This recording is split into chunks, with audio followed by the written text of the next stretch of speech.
অধ্যায় 14 মানুষ কেন মারা যায়। বাইবেল বলে পাপের বেতন মৃত্যু। এটা স্পষ্ট দেখায় যে মৃত্যু পাপ থেকে এসেছে। এই পৃথিবীতে জন্মগ্রহণ করা প্রতিটি মানুষ মারা যায়। তাই আমরা এই জগতের বিষয়ে এমন সিদ্ধান্ত নিতে পারি যে পৃথিবী হলো পাপময় জগৎ। তাহলে মৃত্যুর কারণ সেই পাপ কি পৃথিবীতে করা পাপ নাকি স্বর্গে করা পাপ? এই পৃথিবীতে কেউ মৃত্যু থেকে পালাতে পারে না, এমনকি 1 বছরের শিশুও মারা যায়। তাহলে আমরা কি বলতে পারি যে এই পৃথিবীতে করা পাপের কারণে মৃত্যু হয়? এই শব্দের উপর ভিত্তি করে পাপের বেতন মৃত্যু। আসুন আমরা পাপ ও মৃত্যুর মূল বিষয় পড়ি। বাইবেল অনুসারে যে কারণে আদম ও হবা মৃত্যুর অধীনে এসেছিল তা ছিল এদেন উদ্যানে ঈশ্বরের নিয়ম অমান্য করার পর তারা জীবন বৃক্ষের ফল খেতে পারেনি। পাপ করার পরেও যদি তারা জীবন বৃক্ষের ফল খেতে পারত তাহলে তারা চিরকাল বেঁচে থাকতে পারত। যেমন লেখা আছে আদিপুস্তক অধ্যায় 3:22। আর সদাপ্রভু ঈশ্বর কহিলেন, দেখো, মনুষ্য সৎসজ্ঞান প্রাপ্ত হইবার বিষয়ে আমাদের একের মতো হইল, এখন পাছে সে হস্ত বিস্তার করিয়া জীবন বৃক্ষের ফল পাড়িয়া ভোজন করে ও অনন্তজীবী হয়। এই নিমিত্ত সদাপ্রভু ঈশ্বর তাহাকে এদনের উদ্যান হইতে বাহির করিয়া দিলেন, যেন তিনি যাহা হইতে গৃহীত সেই মৃত্তিকাতে কৃষিকর্ম করেন। এইরূপে ঈশ্বর মনুষ্যকে তাড়াইয়া দিলেন এবং জীবন বৃক্ষের পথ রক্ষা করিবার জন্য এদনস্থ উদ্যানের পূর্বদিকে করুববনকে ও ঘূর্ণায়মান তেজময় খড়গ রাখিলেন। এখন পাছে সে হস্ত বিস্তার করিয়া জীবন বৃক্ষের ফল পাড়িয়া ভোজন করে ও অনন্তজীবী হয়।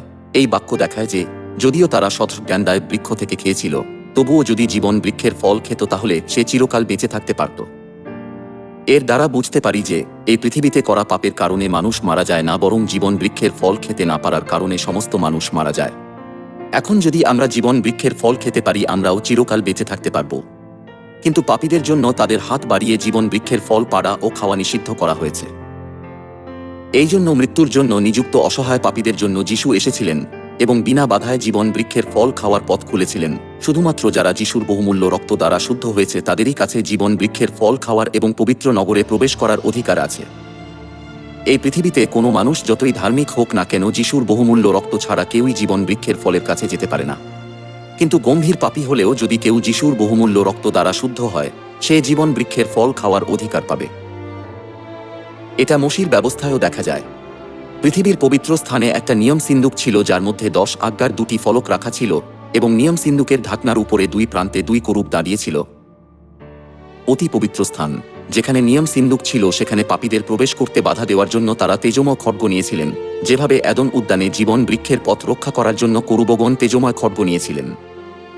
এমনকি একজন মনোনীত যাজকও যদি পাপার্থক বলির রক্ত দ্বারা শুদ্ধ না হয়ে অতি পবিত্র স্থানে প্রবেশ করতেন, তাহলে তিনিও তেজময় খড়গ দ্বারা মারা যেতে পারতেন। যে কেউ যদি নিয়ম সিন্দুকের কাছে যেত বা অপবিত্র হাতে এটা স্পর্শ করত, সে মারা যেত। এর কারণ ছিল যেভাবে এদন উদ্যানের পূর্ব দিকে করুবগণ তেজময় খড়গ নিয়ে জীবন বৃক্ষের পথ রক্ষা করতেন, সেভাবে 2 জন করুব তেজময় খড়গ নিয়ে নিয়ম সিন্দুক রক্ষা করতেন। অন্য কথায় 10 আজ্ঞা জীবন বৃক্ষের বদলে দেওয়া হয়েছিল, আর অতি পবিত্র স্থানে প্রবেশ করা, যেখানে নিয়ম সিন্দুক ছিল, ভবিষ্যতে জীবন বৃক্ষে এবং স্বর্গের পবিত্র স্থানে প্রবেশ করার উপায়, সেই সত্যকে দেখায়। এমনকি একজন মনোনীত যাজকও পাপার্থক বলির রক্ত দ্বারা শুদ্ধ না হলে অতি পবিত্র স্থানে প্রবেশ করতে পারতেন না। এটা দেখায় যে যখন আমরা ক্রুশে ঝরানো যিশুর বহুমূল্য রক্ত দ্বারা শুদ্ধ হব, শুধুমাত্র তখনই স্বর্গীয় পবিত্র নগরে প্রবেশ করতে পারব এবং জীবন বৃক্ষের ফল খেতে পারব। যেমন লেখা আছে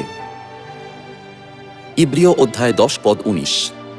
অতএব হে ভ্রাতৃগণ, যিশু আমাদের জন্য তিরস্করিণী দিয়া, অর্থাৎ আপন মাংস দিয়া, যে পথ সংস্কার করিয়াছেন, আমরা সেই নূতন ও জীবন্ত পথে যিশুর রক্তের গুণে পবিত্র স্থানে, অতি পবিত্র স্থান প্রবেশ করিতে সাহস প্রাপ্ত হইয়াছি।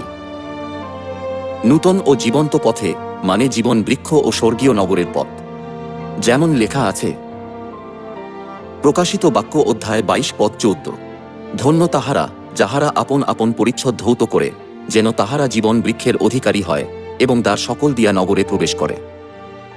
যাহারা আপন আপন পরিচ্ছদ ধৌত করে, এর মানে যারা নিস্তার পর্বের মেষশাবকের রক্ত অর্থাৎ যীশু খ্রিস্টের রক্ত দ্বারা তাদের পরিচ্ছদ ধৌত করে। কারণ এটি লেখা আছে প্রকাশিত বাক্য অধ্যায় 7:14। ইহারা সেই লোক যাহারা সেই মহাক্লেশের মধ্য হইতে আসিয়াছে এবং মেষশাবকের রক্তে আপন আপন বস্ত্র ধৌত করিয়াছে ও শুক্লবর্ণ করিয়াছে। অতএব যিশুর নিয়মের রক্ত ছাড়া কেউ স্বর্গরাজ্যে প্রবেশ করতে পারবে না। নূতন নিয়মের রক্ত মানে নিস্তার পর্বের সেই নতুন নিয়মের রক্ত, যার বিষয় নিস্তার পর্বের পবিত্র ভোজে যিশু বলেছিলেন, এই পানপাত্র আমার রক্তে নূতন নিয়ম, যে রক্ত তোমাদের নিমিত্ত পাতিত হয়।